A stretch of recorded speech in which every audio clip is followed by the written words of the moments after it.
Hi, everyone. Our second message in our Gospel of God series focused on the character of the Apostle Paul. We looked at verses 8 through 15 specifically in Romans chapter 1, and I included a link to that entire message in the description box below. We did take a look at the apostle's character, and that's so important before getting into the deep theology and the doctrine of the wonderful book of Romans, and it's important before really getting into any of the Apostle Paul's writings. The apostle is often misrepresented as being too narrow-minded, being a sexist, being too harsh, not being winsome enough, teaching things that surely Jesus wouldn't have taught, being at odds with the teachings of Jesus. Well, as I say, those are misrepresentations. That's not true. That's not who this man really is. He's bold in his faith for sure. He is very willing to correct people in their wrong theology and their wrong doctrine for sure. But this is a man that is filled with humility and thankfulness and love and compassion for other people, and a man that is filled with submission to the will of God in his own life. In verse 8, we see something of this. He says, "First, I thank my God through Jesus Christ for all of you, because your faith is proclaimed in all the world." So he's thanking God for these people through Jesus Christ for all of them. Now, he understands clearly the social structures in the Greco-Roman society.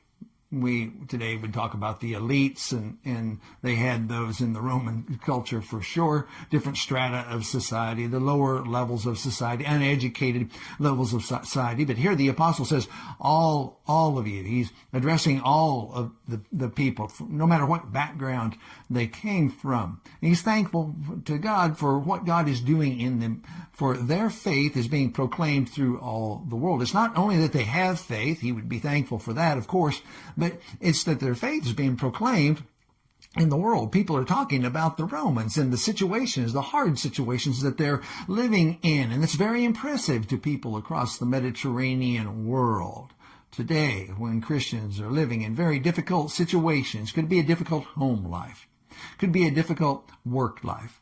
Could be a difficult national life. Could be on a foreign mission field somewhere. Wherever a Christian, a follower of Jesus Christ, a disciple, wherever a disciple is living in a difficult environment and doing it faithfully, well, people see that and people talk about it.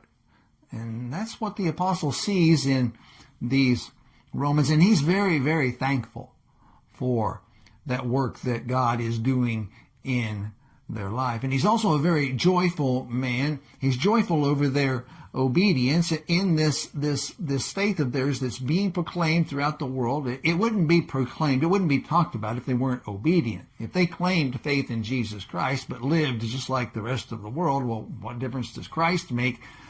Something's different about them, and he's very joyful about that, their obedience to the faith.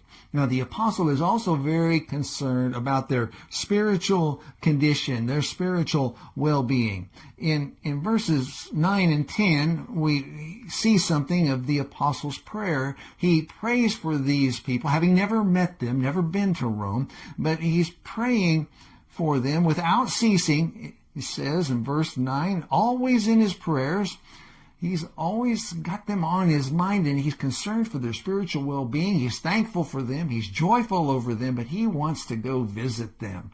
He wants to go strengthen them in their faith. He doesn't want to go beat them down.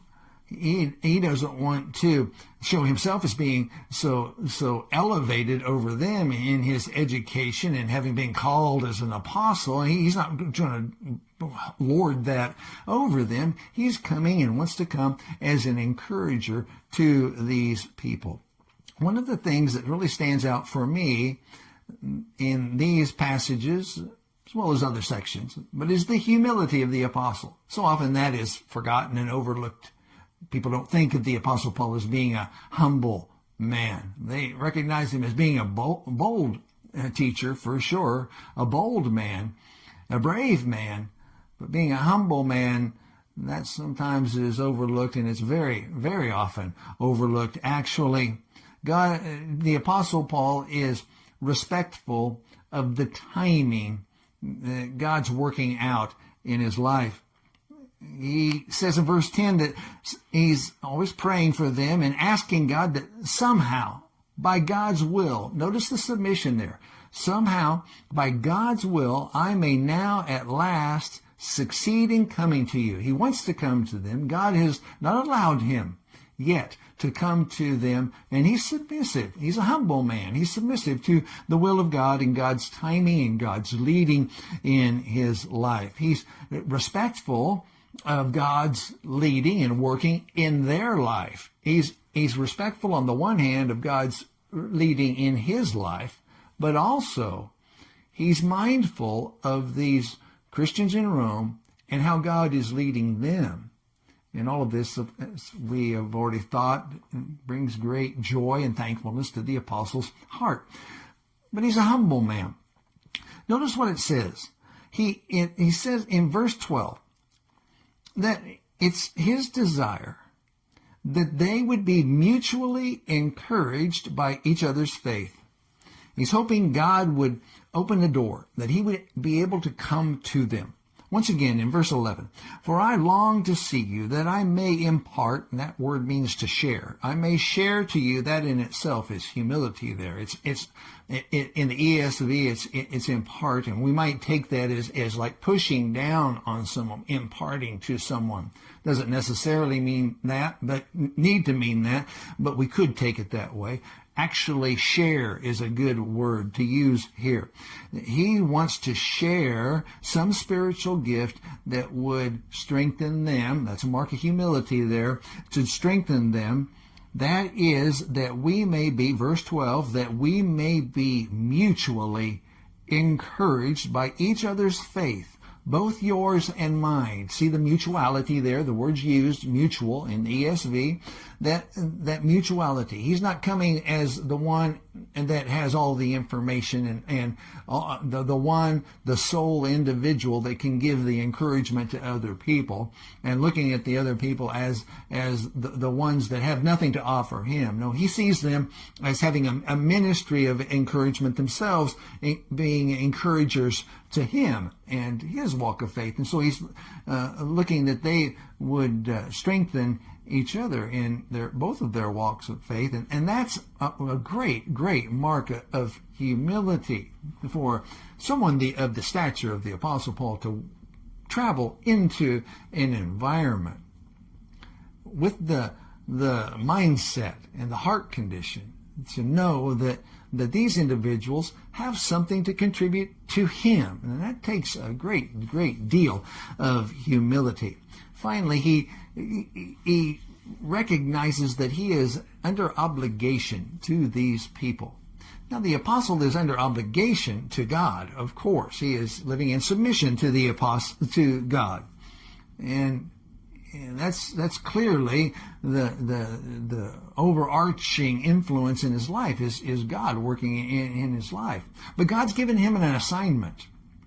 He's given him an assignment, and he's to be sharing, teaching the gospel, teaching the theology of the gospel to Greeks and barbarians. The Greeks meaning the educated class, the barbarians the non-educated class.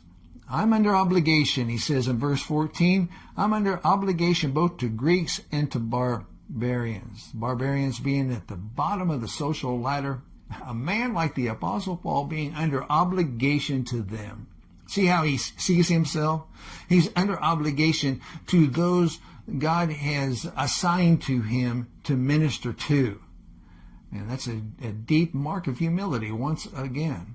He's under obligation to God for sure, but God has given him the assignment, and you may have that assignment. You surely do in your life. If you're following Jesus, if you're a disciple of Jesus, he's given you an assignment wherever you are, in your workplace, in your family, in a particular relationship, perhaps in a wider context, maybe on the international mission field, wherever. God's given an assignment to come in and to be an encourager and be a teacher and one who helps people along the way in their faith, to grow in their faith, perhaps to be introduced to Christ in the first place, but then to grow in their faith, Paul sees himself as being under obligation to these people because God has given him that assignment to be the apostle specifically to the Gentiles. Doesn't mean that he won't preach and share and teach to the Jews, but to the Gentiles specifically, he's under obligation because God's given him that assignment, and that's his identity. That's who he is. He's an apostle. That's his identity for sure, being an official messenger of God. But his identity rests in he is under obligation to God to bring this message to God's people wherever they would be. So we see a lot about the character of the Apostle Paul here. He's going to get very bold, very direct, and going to rattle some people and make people feel uneasy, I'm sure, in his teaching that's coming soon. It's true today as well.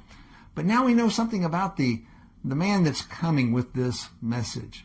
He's not coming to bring harm or to hurt, to belittle. We have a highly educated man. And it's important to remember, he's highly educated in Greek philosophy and in Roman culture, Roman politics, Roman society. He's highly educated and aware of those, as well as Judaism. And we want to remember that about him, because that'll serve us very well to remember that this man is very well educated in the philosophies that very much influence the world that we live in today. Well, I hope this message is an encouragement to you, and that you have a great week growing in your relationship with the Lord Jesus Christ. God bless.